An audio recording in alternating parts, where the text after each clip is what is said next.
যদি ST SC OBC হয় তেওঁলোকে ক্লাস 10 লৈকে পঢ়িলে হ'ব if they are ST SC and OBC কিন্তু যদি জেনারেল ক্যাটেগরি হয় requirement will be metric pass so these are the two requirements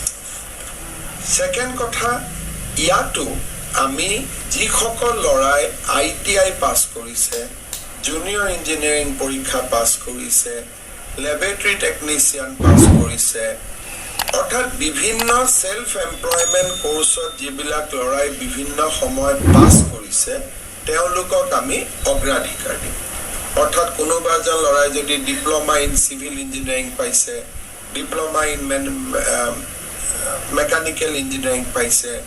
কোনোবা এজন লৰাই ITI পৰা ইলেক্ট্ৰিসিটি পঢ়ি আহিছে তেওঁলোকক আমি ডেফিনেটলি উইদিন দা স্কিম আমি প্ৰিফাৰেন্স দিবৰ কাৰণে যত্ন কৰিম আৰু বাকি যি যুৱক যুৱতী সকলোৱে আবেদন কৰিব পাৰিব আমি সকলোকে সুবিধা দিম ইয়াতো আমি 2 লাখ টকা কৈ দিম 2 লাখ টকাৰ 1 লাখ টকা সরকারে অনুদান হিসাবে দিব 1 লাখ টকা 5 বছর পিছত প্রথম 5 বছর টকাটো ঘুরাব নালাগে 5 বছর পিছত তেওঁলোকে মাহত 2000 টকা কৰি সৰকাৰক প্ৰতি মাহত তেখেতসকলে উভতাই দিব 24000 হ'ব 4 বছৰ তেওঁলোকে ঘুৰাই দিব that means at the end of the 9th year